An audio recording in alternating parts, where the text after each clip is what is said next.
the key question here seems to be whether this is going to end up being constitutional or not, this involvement. I don't want to say obstruction. Well, it raises very deep constitutional questions. Can a president be indicted or impeached for exercising his constitutional authority over the FBI? We have a singular executive branch of the government. And historically, the president tells the FBI what to do. Thomas Jefferson demanded that his attorney general indict and prosecute vigorously Aaron Burr.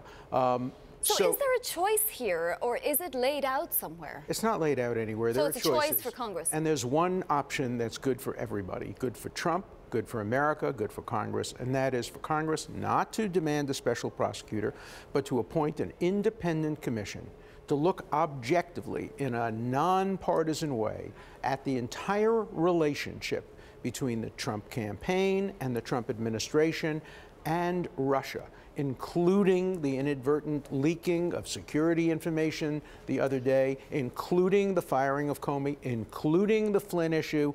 Only then, when we have a truly independent, nonpartisan investigation, will we know whether there's enough for a special prosecutor, enough to begin impeachment campaign. And if I were President Trump, I would be calling for that now. Why would that be good for Republicans? Because it takes the onus away from them. They're not seen any longer as themselves obstructing this investigation. But except for Democrats, who is seeing them as obstructing anything?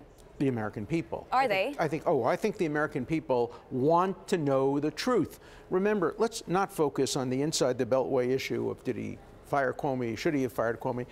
We're talking about whether or not the security of every person who flies on an airplane was endangered by the president inadvertently disclosing an Israeli source that may have helped us stop ISIS from blowing up our airplanes. That warrants deep investigation. What about legislation? Because ultimately that's what Congress is there for, to pass legislation. Well, remember, legislation requires the signature of the president, right, or a veto. When do we get back to being able to do that, That's the big problem. We're not going to be able to do anything. The president's trip to the Middle East is going to be tainted by everything that's going on. That's why if he were to agree to the appointment of an independent commission, he could say, I'm not going to say another word about this until the commission finishes investigation.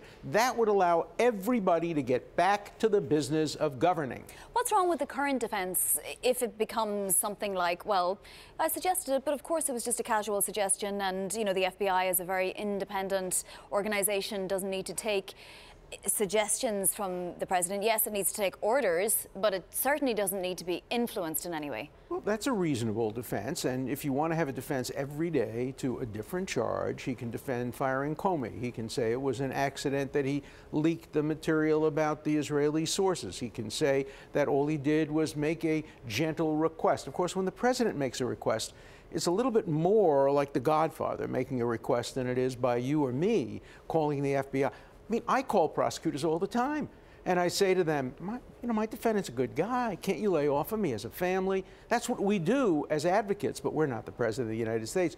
We don't have the power to fire, which ultimately was exercised by this president. So I think a full investigation. There are two sides to this issue. Is there anything, that's going to come up internationally, even international law-wise? I mean, nobody has talked that much about the Israeli spy that purportedly was put in danger. We don't know, and we haven't heard from Israel. It's all speculation, and of course Israel's in a tough position. They can't be undercutting President Trump as he's about to fly there. There must be some very angry people in Israeli intelligence. There are also some very angry people about the fact that at least there are reports that the president may meet the president of the Sudan, who's a wanted international war criminal sought for genocide by the International Criminal Court.